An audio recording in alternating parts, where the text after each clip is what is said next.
The amount of love that Zoro gets should instead be given to Sanji.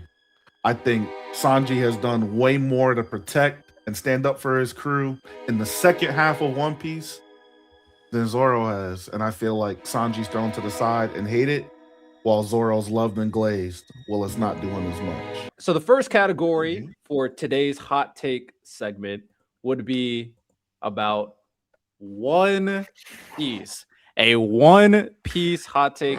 Miles, you are a certified One Piece guy, so you can go ahead. I gotta just say a hot take. Just go ahead and say a hot take here. I'm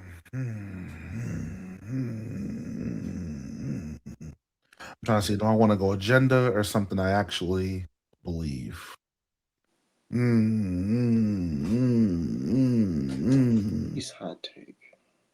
I wrote all my hot takes down, so I'm ready. I was like,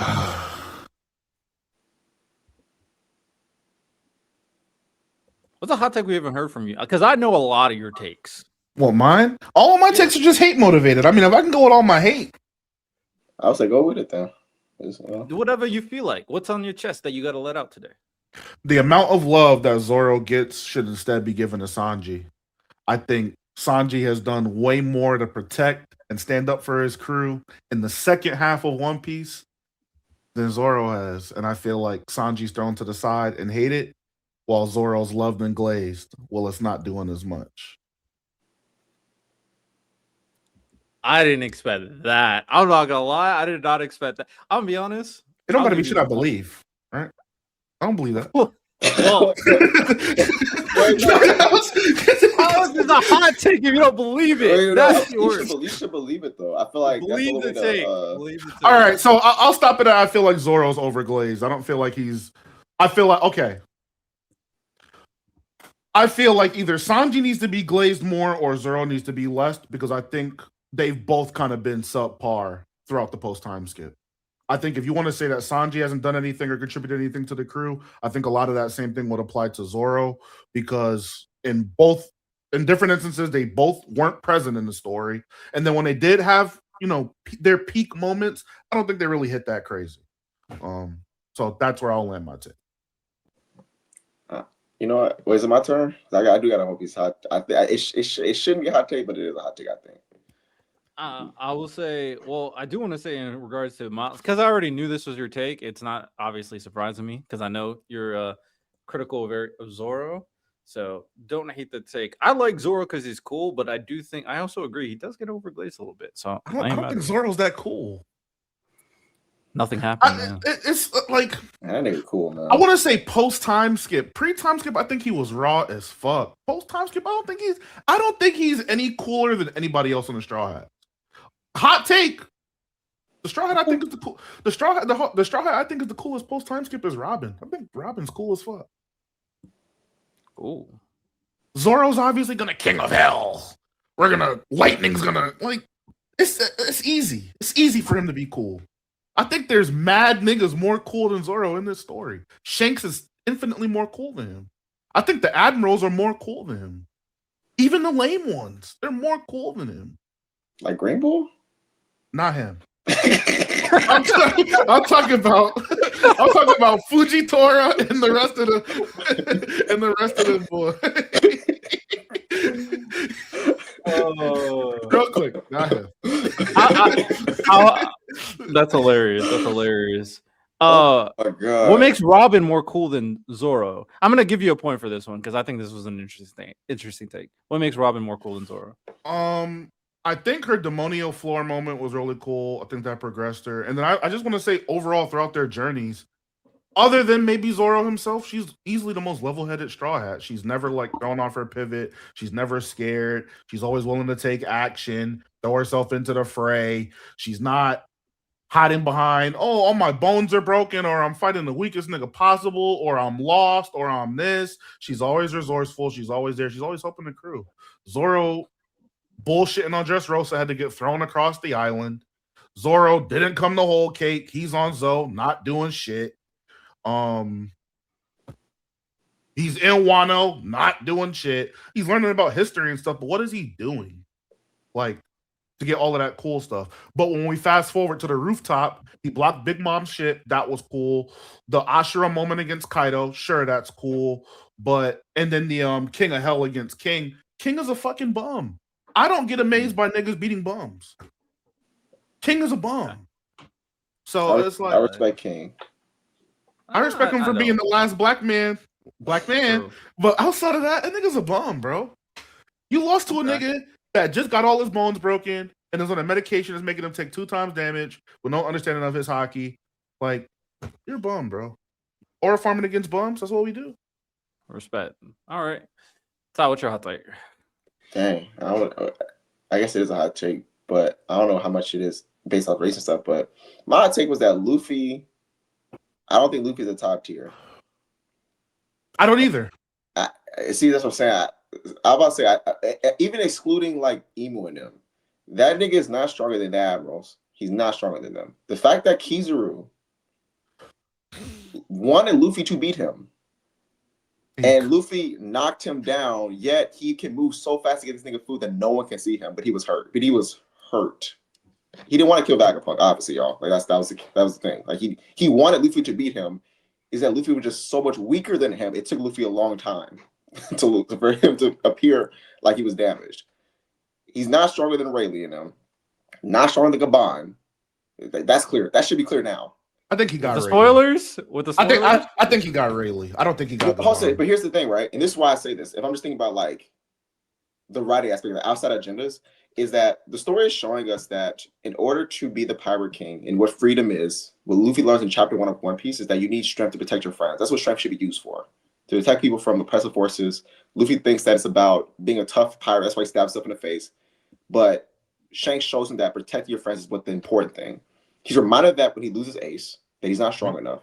So the story is saying to be the Pirate King, you need to be at a certain level, but his crew is not at that level. So why would I think that they're stronger than the people that came before them that actually achieved what he's trying to do, like narratively? Like you would think that in order to reach this level, to be the Pirate King, he would need the credentials the previous Pirate King had, but he doesn't.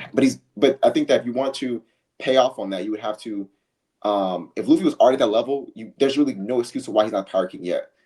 So I think you pay off on those things simultaneously. Him surpassing Roger will be paid off simultaneously with him actually becoming Pirate King. So I think he's showing to Roger, we're showing to Whitebeard, the Admirals, Gabon. No, you're saying in their prime though.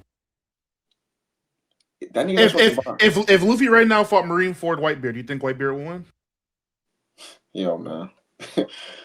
If Luffy fought Marineford Whitebeard, let me think about that. I gotta think about that one. I think Marineford Whitebeard dominates him. I'm not gonna lie. I was asking you for the sake of asking you. I got a lot to you, bro. You pressed me, and I got a little nervous, but I agree with you. Yeah, he's not stronger than these guys, but I think that. But the biggest. But what about Green Bull and Fujitora? Because obviously people don't see them as strong as like the original 3 Admirals. Is he strong? Can I kind of jump in? Go ahead. My thing about Green Bull, and I think a lot of people like malign him for it.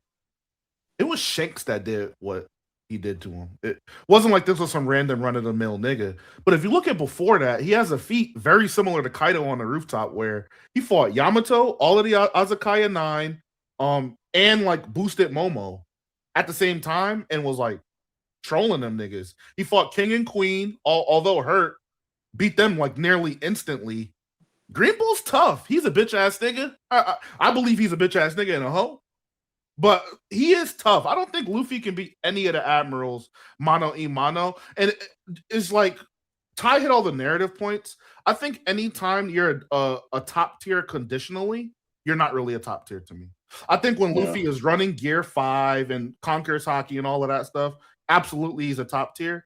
But if I can bank on that time limit running out, I think that's bad, bro. If Kizaru, like Ty said, if Kizaru was taking him serious, Kizaru would have outlasted that time limit and won. And I think any of the Admirals can kind of replicate that. And the thing about it is that like Luffy hit this nigga with a Gear 5 Conqueror, like a hockey hit. Kizaru was not hurt. Again, the fact that he laid on the ground and moved so fast to get Luffy food that Luffy and the Gorosei didn't see him, I'm not convinced he's hurt. But if you can move so fast that no one can see you, That was probably, honestly, that you could argue that was probably the fastest feat in One Piece history. I Like, agree. so speed. Like, See, I don't really, I actually don't hate this because I never really was really big on like people putting Luffy on this top spot. And now people are obviously low because of what Emu did recently. But I do have to ask this question: if we're, especially Miles, since you put out the conditional aspect, because I kind of agree, but you know, this is kind of like at their peak type of. Does that indicate like how strong they really are? Do you think Luffy is stronger than the combination of Kid and Law? Yeah, I think he wins. can I say this? I think that even in Gear 5, I think it's very telling that we understand that Luffy, there's a part of him outside of just him having to pass Roger and them, he needs to learn certain things. They showed that Gabon knows something about hockey that the other tribes just don't know. He was able to injure an immortal and it stopped him regenerating. Right? So that's clear that Luffy did all those punches on Saturn. Saturn was unaffected. That nigga did hurt Saturn. Like Saturn came back like nothing happened. And then the fact that I think it's important that when Luffy and Zoro were fighting Gabon, they went to their most powerful forms to jump him. Yeah. Like, why would they do that why would Oda set that up if he was like not above them? I think that he jumped into Gear 5 because he was like, if I don't get in Gear 5, this nigga's gonna kill us. So I'm just not convinced. To even add to that understanding, Ty, because I think the hurting Emu aspect is one of the more advanced applications. Roger and Garp showed us that even something as simple as using your Conqueror's Haki as like a defense or combining it together and making it a big mass, Luffy lacks even that understanding. Luffy, people, and this is where I could say, like, I'm wrong. People are critical about Zoro and his Conqueror's Haki mastery. Luffy is LARPing as a Conqueror's Haki master. He's not there. Like, he's not. Not at all. He's just at the cusp. Like, the coding is probably like level 1. There's probably 2 or 3 levels he has to go up before we could even say he's mastered that, let alone his fruit and everything. So we're done with conditional top tiers, man. I'm with Ty. I agree. We're done with that. All right. Ty, I think you deserve a point for that one. Shout out. Don't hate it. Don't hate it. All right. My hot take for One Piece is I don't think the Straw Hat characters individually are as great as some people say, but as a group, they're the best anime group of all time. The thing about it is, I don't agree with that because I think that when you compare them, the thing about it is that when you think about any story, usually characters, these good ones, have like their arc or like their character arc, and then you have to like kind of put them to the background and focus on other characters to a degree, right? Especially from like a long story where you have all these moving pieces. Like, there's no story where the entire main cast has equivalent a narrative relevance the entire time. That's unrealistic unless you're talking about the protagonist. Even then, sometimes that can shift as well. Like, you have characters like Sasuke and Naruto that will be gone for 50 to 60 chapters at a time. 70, 80, you know, it's just, I think that people, the best thing you can do is give them an overarching goal that you can look forward to. Like, even if I put like characters like Zoro to the background, I still want to see him beat Mihawk, become the world's greatest swordsman. So I give him I still, his character arc is, you know, it's unfinished. You still have to look forward to, but there's just moments you have to sit characters back. And that applies to every story we talk about. Like, every story we talk about, I think people think that all the Straws don't get as much time they used to. I'm like, well, yes, you give them their mini arc where they learn something, and then now you kind of use them sparingly until the very end so you complete their character arc. That's every story. So I'm not mad at what you're saying. And that kind of goes over the overall premise on like how well they work together as a group in particular. The Straw Hat entity is fantastic because of all the things you mentioned, and a lot, especially Luffy leading it with the goal of being the Pirate King, and then obviously all their goals are aligned straightforward to like individual goals, but all aligned in like the same general direction and destination, and they all provide something very different in their personality and their role, so that any interaction between each other, in addition to like the story itself, keeps you entertained. But when I'm like isolating individual characters on like who I think they are, I do think there's entertaining. I do think the backstories are really good. But if we're having having conversations of like some of the best written characters in anime. I don't think anyone, the only one who could probably argue is Luffy. I don't think anyone really meets that threshold. And maybe you could argue that one of the reasons for that is because of the limited capability of them being broadcast as a premier character because of having to share so much screen time. But if someone is making that argument with me, then I'm just not going to agree that compared to X, Y, and Z, that they deserve to be like an S or A tier type of character. I guess my thing is like, if I'm comparing them to other side characters, I don't think they fall short at all. Like other side characters, I consider them all main characters. Well, I'm saying I'm saying non-protagonists. Main cast, yeah. Right. I'm saying I don't see other main casts because like they're not the protagonist. Luffy is.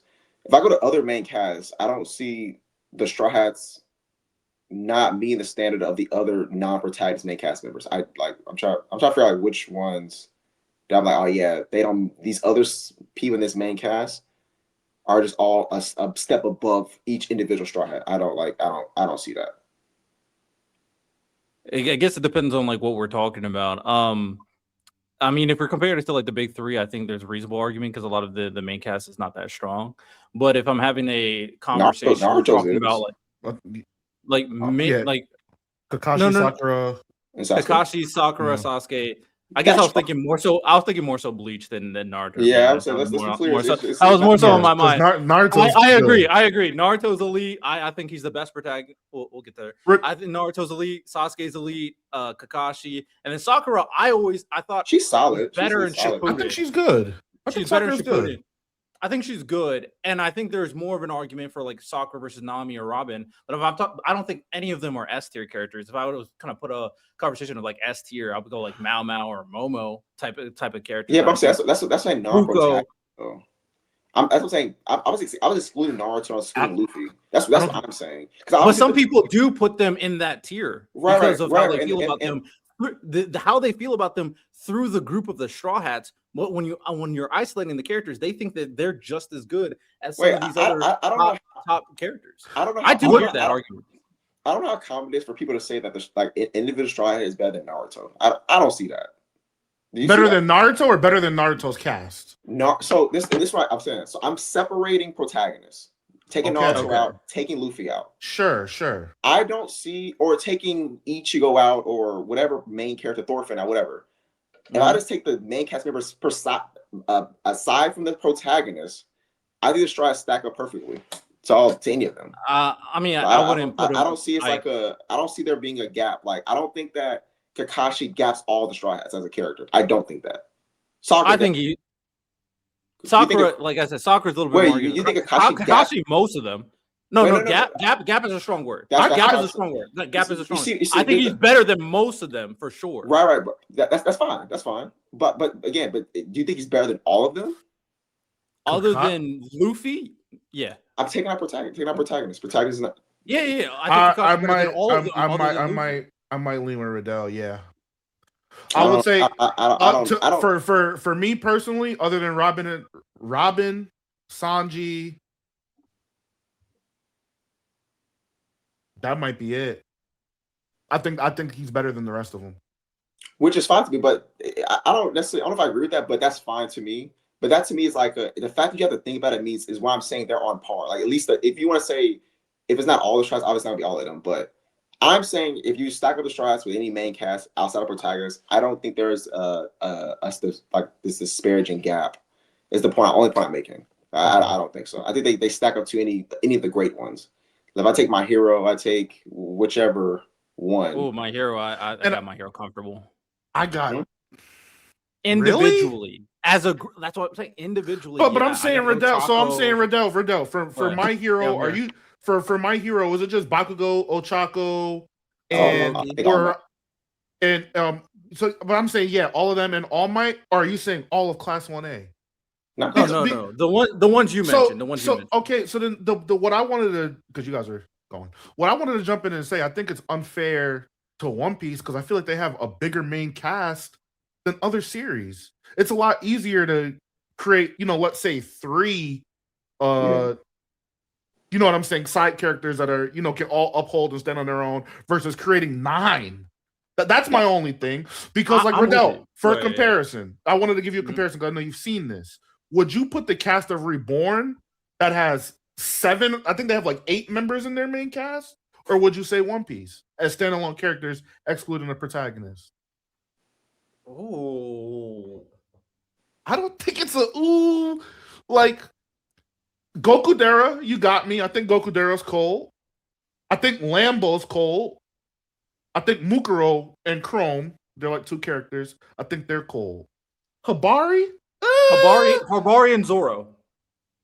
Okay. I ain't gonna lie. I think That's a I ain't fair gonna lie to you, split. bro. That's I fair. think Zoro's definitely one of the best Straw Hats, and no one agrees with me. How? No, I mean, this is not the segment. One day we can talk about it. I promise y'all, we can have this conversation. But just so without going deep into it, what do you see? Would I see it as a character? Yeah, what do you like? Yeah, what do you see that puts Zoro so high? As like one of the best Straws, I think that I think his consistency, his motivation, his internal desire, his false review at the beginning. I think he has and I think that he's set up for having one of the best payoffs in the series by far. Like he has one of the best payoffs. Like that's what I'm saying. Like that. Like to me, and I think he's just extremely well characterized. Like I think like he has a good character contradiction. Him being like a drunken samurai, like that's a good character contradiction. The same way that Sanji's like a chivalrous pervert. Like you put contrast and traits together, make a character stand out more. I don't see why he isn't like if I think like, hey, what's construct the character? Like what I do to construct the character? I don't see why he wouldn't be a really good one. Like that's you know what I'm saying. So I'm saying, ooh. There might be an understand because I like an understanding because I'm not a writer, right? So I think you're coming from it from like a completely different angle. I agree with everything you just said, right? But I think everything in between all of those payoffs, like his desire, all of that stuff, falls flat. Pre-time skip, I think he was fire. I think Zoro's fire pre-time skip. The stuff with Dad's bones, the nothing happened moment, his showing against Kaku and Eni's lobby. I think he has crazy good moments. Post-time skip, my boy is not. He's really not on nothing. That's my only problem. And I think that kind of so this one and so this kind of goes back to your point about the cast. And you know if you notice that like how usually when stories expand, like let's say after time skip, you expand, so you just have to shift focus for sure from character. And so that's why I actually learned this recently about how usually like over time characters become more flanderized as time goes on. I learned that actually that's part of making characters more iconic is you simplify them down so that people understand, because part of being an iconic character is making simple traits, making characters very simple traits. That's why like Superman, things like Hello Kitty, Pie, these are iconic characters because of how simple they are that anyone can see them and understand them. So I think that as you are waiting for these payoffs, I think Oda simplifies them down so that not only they're easier to write, but then they'll be more memorable because you hyper exaggerate a lot of their traits. And just like it's the same way that like in part 1, people like to focus a lot of the Leaf Village ninja, but then you have to shift because you have to expand out to the Sand Village, you have to expand out to the Cloud Village, you have to just expand so characters realistically can't get everything they used to have because you have to expand. You just have to expand your story. So that's why I'm saying I don't see that as necessarily a problem. But now here's what would be a problem is that if I had nothing to look forward to, that's a problem. So let's say that these Straw Hats didn't have interesting goals I would want to look forward to. Then I would 100% agree because then the expansion is like these characters are just dead weight now. But they're still leaning towards helping Luffy accomplish their goal, accomplish his goal. And then they realize that in order for Luffy to do that, I have to accomplish mine. And so that's why I think that the characters can withstand having things like off the board. That's why like Sasuke can go missing from Naruto for hundreds of chapters in stretches. He had to go kill Itachi. Like it can work. You know, we're gonna have a dedicated segment. One Piece episode, Yeah, in the future. We'll definitely do that.